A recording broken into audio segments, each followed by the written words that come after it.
pa rin ang issue ng pamilya Yulo. Ganun pa man, sabi nga ng mga netizen, good publicity and bad publicity is still publicity.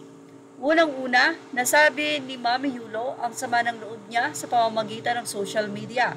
Ito ay nakatulong para maraming mga tao ang tumulong rin sa mga magulang ni Carlos Yulo na tila inabandona na daw ngayon ng gold medalist. Siyempre, marami ang hati ang opinyon. Ang ilan ay nasa side ni Carlos Yulo na ito daw ay naging mabuting anak pero dumating ang panahon na tila napuno ito. Ilang mga netizen naman ang nagsabi na hindi ganun kasama ang magulang mo para bigyan mo ng boundaries, na iba ang litanya nitong si Carlos nang na-inlove.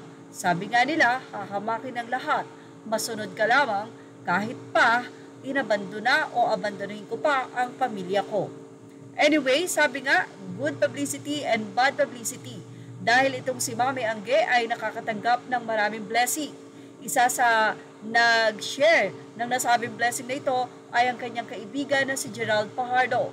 Fajardo, kinurek niya ang mga kumakalat na balita na mag-aartista si Mami Angge dahil ayon sa kanya ito ay contract sa dental services.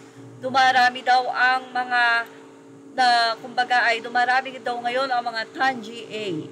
Meron din daw sa Derma World Skin Care Service, okay?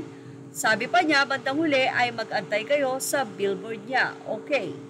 Congratulations, Mami Angge, deserve mo yan. Mukhang mauunahan pa niya si Carlos Yulo na magkaroon ng billboard sa EDSA.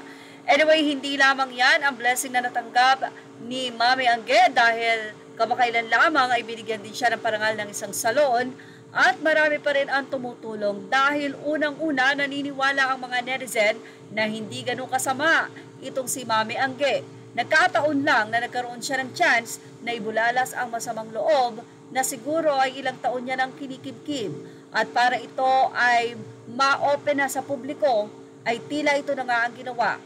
Well, wala raw excuse na tila sinisirira nitong si Mami Angge ang kanyang anak sa publiko. Pero ganun pa man, ay marami pa rin ang humahanga sa mga pagiging mabuting ina ni Mami Angge na ginawa lamang niya ito para kahit papano ay malaman ng sambayan ng Pilipino na ang kanyang damdamin ay nasasaktan. At yan ang ating Showbiz Now update. Images are all credit to the rightful owners. Thank you for watching Showbiz Now.